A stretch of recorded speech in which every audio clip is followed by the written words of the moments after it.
उपस्थित व्यासपीठावरील सर्व नेते, पदाधिकारी, शिवसैनिक बांधवांनो, जास्त वेळ बोलणार नाही कारण राऊत साहेबांचं भाषण तुमच्यासहित मलाही ऐकायचं आहे.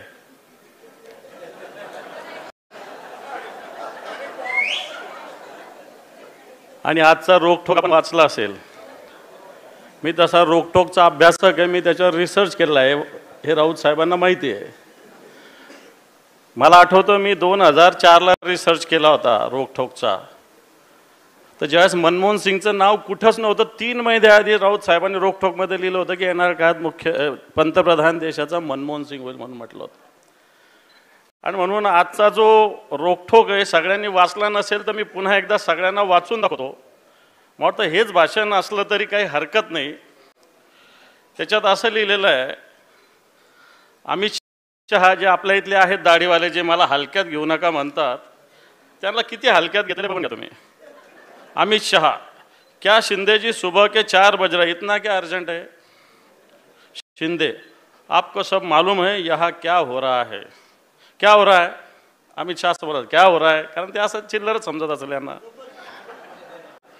माझा आणि माझ्या लोकांची कोंडी करण्याचे प्रयत्न उघडपणे सुरू आहेत. शहा, ऐसा कैसा हो सकता है? मैं देवेंद्र से बात करता हूँ. भाजपवाले असंच म्हणत असतात, करत काही नसतात पण म्हणतात मैं बात कर लेता हूँ. शिंदे, मुझे दबाने के खत्म करने की पूरी कोशिश हो रही है. आपके भरोसे हम आपके साथ आए. आपका वादा था चुनाव के बाद भी मैं ही मुख्यमंत्री रहूँगा.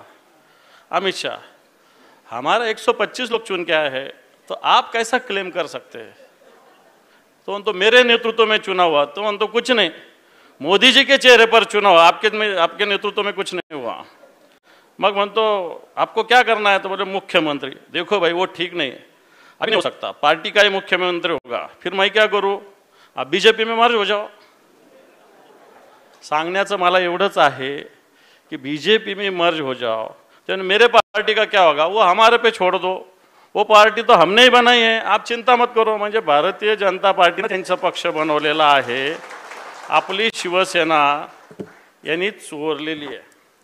सांगण्याचा मुद्दा हा की असे लोक जास्त दिवस राहत नाही आणि त्यामुळे एक नेटानी लढाई आपल्याला लढावं लागणार आहे. म्हणून हे सगळे नेते माननीय उद्धवजींच्या नेतृत्वाखाली आता फक्त सुरुवात ठाण्यापासून आहे, आपण पार बांध्यापासून तर चांद्यापर्यंत सगळेच्या सगळे नेते अशाच पद्धतीनं येणाऱ्या काळात फिरणार आहे.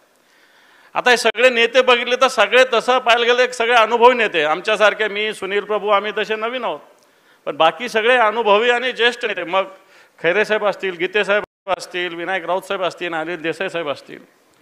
परंतु तरी एक त्या दिवशी संजय राऊत साहेबांनी एक वाक्य चांगलं म्हटलं की आम्हाला आता अपेक्षा काही नाही.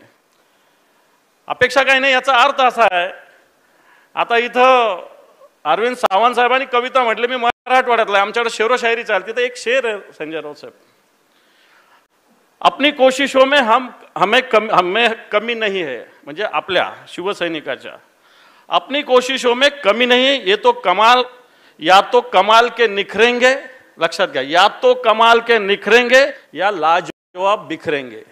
म्हणजे हा लढा असा आहे की आपण हा लढा लढला तर कमाल के हम निखरेंगे, नाही तर बिखरेंगे. याच्यावरती काय होणार आहे? आणि म्हणून मला असं वाटतं संयमाने ही जर लढाई लढली तर येणारे दिवस आपले हे सगळ्यात महत्त्वाचं लक्षात ठेवा.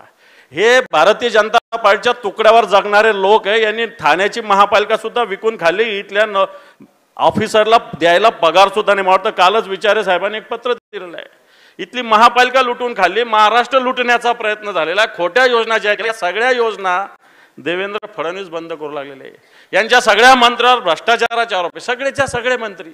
मग राठोड असेल, भुमरे असेल, सावंत असेल, सगळेच्या सगळ्या मंत्र्यावर भ्रष्टाचाराचे आरोप आहे. आणि म्हणून असे लोक जास्त दिवस राजकारणात राहू शकत नाही. शिवसेना, या शिवसेना संपवणारे अनेक आले आणि अनेक गेले.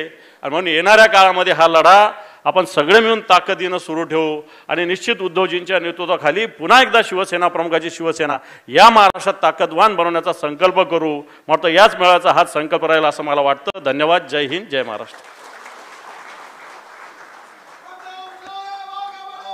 आणि यानंतर ज्यांचा उल्लेख मगाशी ठाण्यावा केला गेला ते